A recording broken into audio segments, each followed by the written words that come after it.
পশ্চিম নলবাৰীৰ গামাৰীমুৰি কালোপাৰাস্থিত শ্ৰী শ্ৰী কালগুৰু বাবাৰ আশ্ৰমত সমগ্ৰ মানৱ জাতিৰ কল্যাণ তথা বিশ্ব শান্তিৰ উদ্দেশ্যেৰে দুদিনীয়া কাৰ্যসূচীৰে ১৬তম বাৰ্ষিক শ্ৰী শ্ৰী মহাবিষ্ণু যজ্ঞৰ সোমবাৰে পূৰ্ণাহুতিত যথেষ্ট ভক্তৰ সমাগম হয়।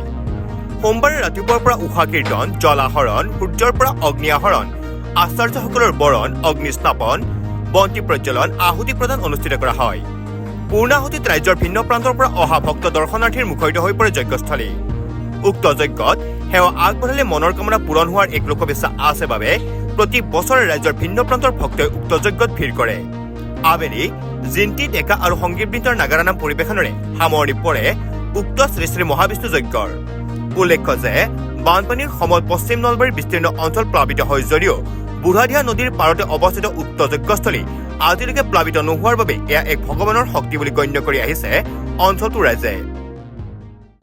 আজি আমাৰ এই ৬ষ্ঠ বছৰ মহাবিষ্ণু যজ্ঞ ইয়াতে অনুষ্ঠিত হৈছে আৰু পৰম্পৰাগতভাৱে আমাৰ ইয়াতে মহাবিষ্ণু যজ্ঞ হয় ফাগুন মাহত আৰু অসমৰ বিভিন্ন ঠাইৰ মানুহে ইয়াতে অংশগ্ৰহণ কৰে। আজিও মঙলদৈ, ডিব্ৰুগড়ৰ মানুহ আহিছে, আকৌ আমাৰ স্থানীয় চামতা, নদলা, বৰবৰা, কৈঠালকুছি, বৰমা, হাৰিভাঙা এইবিলাক অঞ্চলৰ পৰা মানুহ আহে। আমাৰ দুপৰীয়া ঠিক ৩টামান বজাত পূৰ্ণাহুতি হ'ব। পূৰ্ণাহুতিৰ পিছত আমাৰ সিদ্ধ খিচাৰি ভোগ হ'ব, খিচুৰি ভোগ হ'ব। তাৰপিছত আমাৰ ৩ বজাৰ পৰা ৩:৩০ বজাৰ পৰা জিন্তি ডেকা গুৱাহাটীৰ নাম পাৰ্টি আছে, নাগাৰা পাৰ্টি, আৰু অনুষ্ঠানটো আমাৰ ৬টা বজাত শেষ হ'ব। সদৌতি ৰাইজক মই এই অনুষ্ঠানত অংশগ্ৰহণ কৰি মহাবিষ্ণুৰ আশীৰ্বাদ ল'বলৈ অনুৰোধ জনাইছোঁ আৰু ভৱিষ্যতে কালগুৰু থানৰ উত্তৰোত্তৰ উন্নতি কামনা কৰিছোঁ। এইখিনি ক'ব। কিমানমান ভক্ত হ'ব? আমাৰ বছৰি ৩,০০০, ৪,০০০ ভিতৰত থাকে খিচুৰি ভোগ লৈ। এইবাৰ অলপ বাঢ়াৰ আশা আছে, প্ৰচাৰ আছে আমাৰ ঠিকে। মানুহবিলাক গধূলিলৈকে আহি থাকে, সন্ধিয়া সময়লৈকে আহি থাকে, প্ৰসাদ লৈ থাকে। নমস্কাৰ। আজিৰ পৰা 16 বছৰ আগত আমি স্থানীয় কিছু ব্যক্তি সমন্বিত লগ হৈ এটা চিন্তা চৰ্চা কৰিলোঁ। সিদিনা আছিল মাঘৰ 1 তাৰিখ।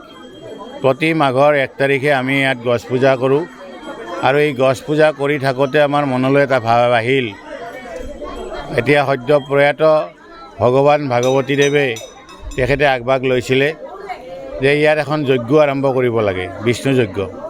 আৰু সিদিনাই আমি সিদ্ধান্ত ল'লোঁ আৰু তেতিয়াই আমি দিনবাৰ ঠিক কৰিলোঁ যে ফাগুন মাহৰ কৃষ্ণা পঞ্চমী তিথিত আমাৰ পূৰ্ণাহুতি অনুষ্ঠান হ'ব। আৰু সেই অনুযায়ী তেতিয়াৰ পৰাই 16 বছৰ আগৰ পৰাই এই মহাবিষ্ণু যজ্ঞ ইয়াত অনুষ্ঠিত হৈ আহিছে আৰু প্ৰতি বছৰে ভক্তৰ লানি নিচিগা সোঁত দেখিবলৈ পোৱা হয়। এইখন এখন প্ৰাকৃতিক সৌন্দৰ্যৰে ভৰপূৰ এখন ঠাই আৰু বিশেষত এই ঠাইখন হাইঠা চৰাৰ বাবে বিখ্যাত।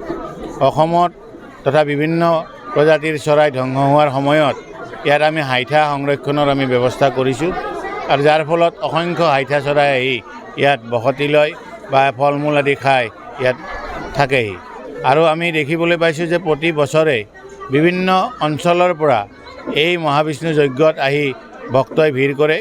আজি বিস্তাৰিত ৰূপত এটা প্ৰকাশ পাইছে আৰু বিভিন্ন অঞ্চলত এই আশ্ৰমৰ কথা, এই কালগুৰু শ্ৰী শ্ৰী কালগুৰু বাবাৰ আশ্ৰমৰ কথা প্ৰচাৰিত হৈছে। এই আশ্ৰমখন যদিও আমি 16 বছৰ আগত যজ্ঞ আৰম্ভ কৰিছিলোঁ, কিন্তু এইখন প্ৰায় 400 বছৰ আগৰ পুৰণি স্থান। ৰাজেশ্বৰ সিংহৰ দিনৰ পৰা এই স্থান অৱস্থিত আৰু তেতিয়াৰ পৰা বিভিন্ন পৰিক্ৰমাৰ সময়ত ইয়াৰ ধ্বংস হৈছিলে। হিন্দু মুছলমানৰ কাজিয়াৰ সময়ত ইয়াক ধ্বংস কৰি দিয়া হৈছিলে আৰু পুনৰ বিভিন্ন সময়ত বিভিন্ন ব্যক্তিৰ সহযোগিতাত ইয়াত পুনৰ প্ৰতিষ্ঠিত হৈছে, আজি এই ৰূপত অৱস্থিত হৈছে। এইটো এটা ডাঙৰ কথা যে ইয়াত বানপানীয়ে সকলো ঠাইখিনি ভৰাই পেলাই এই ঠাইখিনি কিন্তু কোনো কাৰণত পূৰ্ণ নহয় পানীৰে, আৰু ইয়াৰ কোনোদিনে ক্ষতি আমি দেখিবলৈ পোৱা নাই। আপোনালোকে দেখিছে এইডাল বটবৃক্ষ, আহঁত গছ আছে। এই আহঁত গছৰ জন্ম কেতিয়া হৈছিলে কোনেও নাজানে। এই কেন্দু গছ, ইয়াক কেন্দুৰজা বুলিও জনা যায়। এই কেন্দুবিলাকৰ জন্ম কেতিয়া আছিলে আমাৰ ককা আজো ককাসকলেও নাজানে। এইটোৱে প্ৰমাণ কৰে যে ইয়াত পানীৰ কোনোদিনে প্ৰভাৱ নাছিলে।